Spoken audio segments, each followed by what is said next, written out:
Kali ini kita bakalan ngebahas alur cerita dari film Jurassic World. Cuman ya bedanya kali ini tuh series cuy, dan juga animasi. Jadi selamat datang di Jurassic World Camp Cretaceous. Episode dibuka dengan cuplikan dari game VR bertema Jurassic World. Jadi ini tuh semacam game virtual di mana pemain itu seolah-olah masuk ke dunia dinosaurus cuy. Jadi gak berbahaya ya, cuman digital doang. Nah dalam gamenya itu terjadi keadaan darurat di sebuah camp. Seorang penjaga itu terlihat lari keluar dari hutan, dikejar sekawanan raptor.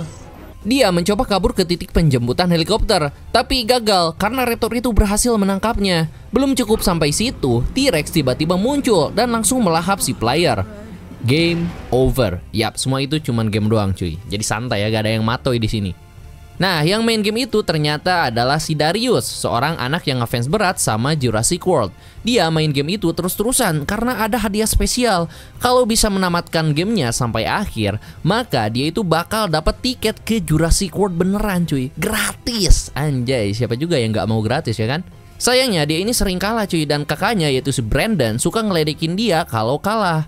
Tapi dari situ gak gampang nyerah cuy. Tengah malam tiba-tiba dia ini kebangun karena nemu strategi baru. Dia pun lanjut main dari checkpoint terakhir. Di dalam gamenya dia lari sambil dikejar T-Rex. Terus nemu alat buat manggil kawanan raptor.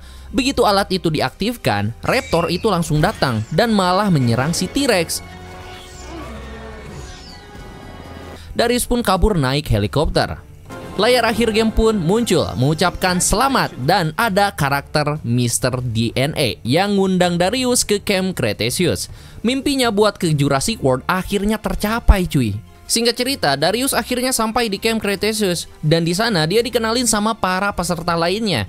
Ada Brooklyn, ada juga Sammy Gutierrez, ada Ben Pincus, dan juga Yasmina Fedol. Masing-masing itu punya cara beda buat bisa masuk ke camp. Gak semuanya lewat lomba game kayak si Darius. Camp ini juga dibimbing oleh dua mentor, yaitu Dave dan Roxy. Tapi ada satu peserta yang belum datang, yaitu si Kenji Kon. Gak pakai tol ya, cuman Kenji Kon doang. Dia itu nyusul pakai helikopter. Setelah lengkap, mereka semua dibawa ke camp naik truk. Di jalan, mereka nemu dinosaurus kecil, Compsognathus, yang akhirnya ditangkap oleh Roxy dan dimasukin ke dalam kandang.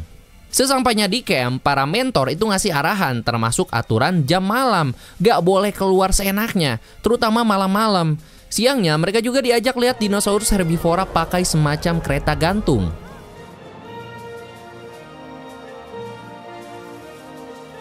Tapi malam harinya, karena udah gak sabar pengen lihat dinosaurus lebih dekat, Darius itu nekat nyelinap keluar. Nah di tengah jalan dia ini malah ketemu sama si Kenji dan Brooklyn, yang tadinya mereka itu mau marahin si Darius, tapi malah ikut kabur juga cuy. Mereka bertiga pun akhirnya sampai ke kandang yang ternyata tempat para Velociraptor. Di atas kandang, Kenji dan Brooklyn itu ribut. Sampai-sampai HP-nya si Brooklyn itu jatuh ke dalam kandang. Karena ngira itu cuman kandang dino biasa, si Kenji ini sok berani mau turun ngambil HP-nya cuy. Ternyata yang datang malah Velociraptor beneran. Orang sok-sokan ini tipikalnya ya. Emang namanya Kenji Kon. Kenji sangat kon. Kenji itu langsung panik dan dia langsung lari ke pintu keluar kandang. Nah si Brooklyn itu buru-buru mau nolongin dia dengan mencet tombol. Tapi sialnya tombol yang dia pencet ternyata malah ngebuka jeruji kandang raptornya cuy. Bukan pintu keluarnya. Ya elah. Darius kemudian mematahkan pipa uap agar Velociraptor tersebut tetap sibuk. Tetapi kemudian mendapati kawanan Velociraptor mengepung dirinya dan Kenji, menempatkan keduanya dalam bahaya besar. Pas Darius dan Kenji udah hampir jadi santapan raptor, tiba-tiba lampu kandang menyala. Roxy datang dan ngelempar daging buat ngalihin perhatian raptor. Sementara Dave berhasil narik mereka keluar. Setelah selamat, Roxy langsung marah besar, terutama ke si Kenji dan ke si Darius. Mereka bertiga pun dapat peringatan keras, dan besoknya sebagai hukuman, Kenji dan Darius disuruh bersihin kotoran dinosaurus, sementara yang lain pergi ke laboratorium genetika. Waktu lagi marah-marah sambil nyapu, Kenji bilang ke si Darius kalau masih banyak hal seru di pulau ini yang gak bisa dilihat oleh turis biasa. Ternyata Kenji ini anak orang kaya cuy, dan udah 10 kali lebih ke Jurassic World. Jadi dia pun tahu banyak tempat rahasianya. Darius pun mulai tertarik. Akhirnya Kenji ajak Darius ke sebuah terowongan bawah tanah yang jadi akses rahasia ke berbagai tempat di pulau ini. Sementara itu di lab, Brooklyn itu pengen banget dapat konten keren buat sosial medianya. Anjay, YouTuber nih bos. Dia berhasil minta wawancara sama Dr. Henry Wu dan bareng yang lainnya. Mereka pun ngelihat kelahiran Ankylosaurus yang kemudian dinamain Bumpy oleh si Ben. Tapi si Brooklyn ini belum puas. Dia nekat masuk ke area terlarang di lab Dr. Wu dan ketemu sama si Sammy yang ngakunya itu mau pergi ke kamar mandi. Brooklyn pun masuk ke ruang pribadi Dr. Wu dan nemu blueprint proyek dinosaurus rahasia, yaitu Indominus Rex. Sayangnya Dr. Wu itu keburu datang dan langsung marah besar. Mereka semua pun diusir dari labnya. Kembali ke base camp, Kenji menepati janjinya buat nunjukin Darius dinosaurus yang katanya itu terlarang cuy, yaitu Carnotaurus. Wah, ini nih, si tangan titit ya. Enggak bercanda ya. Awalnya Darius ini agak curiga, takutnya si Kenji ini cuma ngibul doang cuy. Tapi mereka akhirnya beneran jalan dan sampai di kandang si Dino. Nah masalahnya mereka ini baru sadar kalau ternyata mereka bukan di luar kandang, tapi malah di dalam kandangnya si Carnotaurus. Wah, emang idiot mereka ini ya. Tiba-tiba si Dino muncul dan langsung ngejar mereka. Karena panik mereka pun lari cari celah buat kabur. Darius itu sempat nyangkut, tapi si Kenji berhasil nyelamatin dia dengan ngebongkar pintu kandang pakai dahan pohon. Setelah selamat, mereka malah sempat ngejek si Carnotaurus dan kasih nama dia si Toro. Aha, si Toro tangannya kayak titit. Ahaha, gak bisa garuk biji ya. Itu tangan apa titit? Untungnya Darius dan Kenji berhasil kabur balik ke tenda tepat waktu sebelum ketahuan. Mereka pun sepakat buat ngejaga rahasia soal kejadian itu. Keesokan harinya, anak-anak itu diajak keliling lembah pakai gyrosphere, semacam bola transparan gitu yang bisa dikendarai buat melihat dinosaurus dari dekat. Sementara Dave dan Roxy itu ngikutin mereka dari belakang pakai Mercedes-Benz G63 AMG 6x6. Semua pun asik mengembalakan dinosaurus.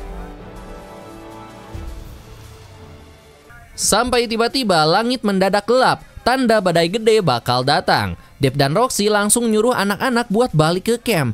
Tapi komunikasi mereka malah terganggu dan cuacanya itu makin parah. Mereka pun ninggalin anak-anak sementara buat nyusul para penjaga lainnya dan nyuruh mereka buat tetap di situ sampai mereka balik. Jadi anak-anak ini sekarang tanpa pengawasan. Yang jelas ini sangat dongo dan sangat tidak bertanggung jawab. Ini pengawasnya sangat idiot anjir, malah ninggalin anak-anak tanpa pengawasan coy. Aduh, what the hell. Ini potong gajinya coy. Ya udahlah. Gak lama petir menyambar dan bikin seekor Sinoceratops panik dan kabur. Darius ngajak Brooklyn buat ngejar dinosaurus itu karena takut dia nyasar. Awalnya si Brooklyn ini ogah, tapi akhirnya mau juga gara-gara si Daurus ini bilang kalau itu bisa jadi konten keren buat channelnya cuy. Melihat dua orang ngejar dinosaurus, anak-anak lain pun ikut-ikutan. Darius dan Brooklyn itu mencoba menggiring Sinoceratops dengan memblokir jalannya, tapi malah bikin masalah cuy. Dinosaurus itu malah menanduk gyrosphere mereka. Bola itu pun mental, nabrak Parasaurolophus, terus kena Stegosaurus yang malah mukul dino lainnya. Hasilnya malah kacau total. Dinosaurus itu langsung pada panik, dan bahkan Dave serta Roxy hampir ketiban mobil mereka akibat dari kekacauan tersebut. Di lain tempat, Yasmina dan Sammy itu kejebak di antara pohon, sementara Ben dan Kenji itu nyasar di hutan. Darius dan Brooklyn yang berhasil lolos malah diseruduk lagi sama Sinoceratops dan terlempar ke dalam pasir hisap. Untungnya Sammy dan Yasmina itu dengar teriakan mereka lewat radio. Di jalan mereka pun ketemu sama si Ben dan Kenji, lalu bareng-bareng nyelamatin Darius dan Brooklyn. Pas sampai, Sinoceratops muncul lagi, tapi Sammy berhasil menjinakkan dinosaurus itu pakai trik peternakannya, pakai ranting pohon cuy, anjay, ngaruh juga ya. Dengan kerjasama tim dan bantuan si Dino, mereka berhasil narik Darius dan Brooklyn keluar dari pasir hisap. Pas semua udah aman, Dave dan Roxy datang dan bawa anak-anak balik ke camp.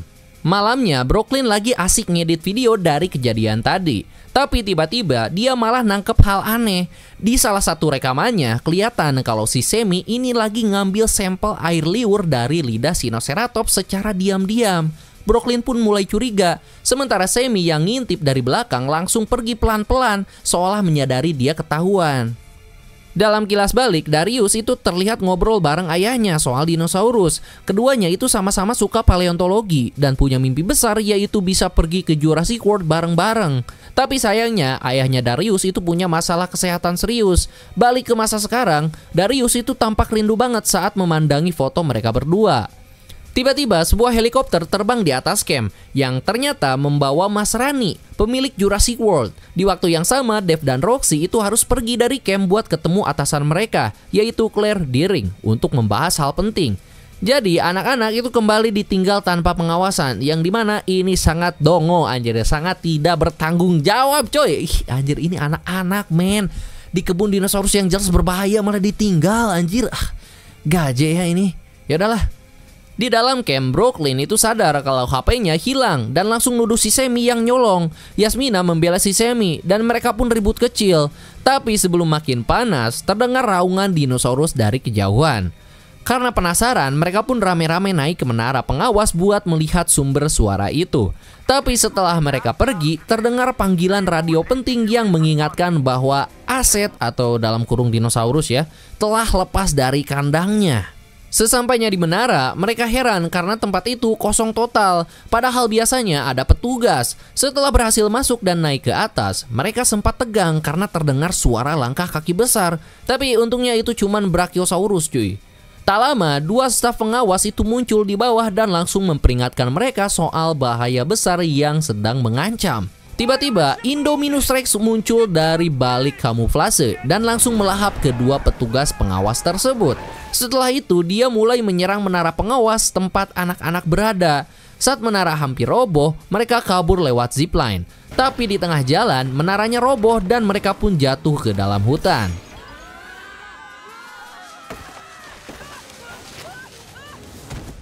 Lalu muncul kilas balik Darius yang lagi ngobrol sama ayahnya yang sakit parah di rumah sakit.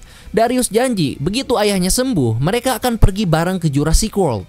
Balik lagi ke masa sekarang, anak-anak untungnya masih selamat cuy, mereka ini cuma luka-luka doang. Mereka pun bergegas kembali ke camp, tapi campnya udah hancur total gara-gara ulah Indominus Rex. Di situ mereka pun sadar kalau sekarang mereka bener-bener sendirian di hutan.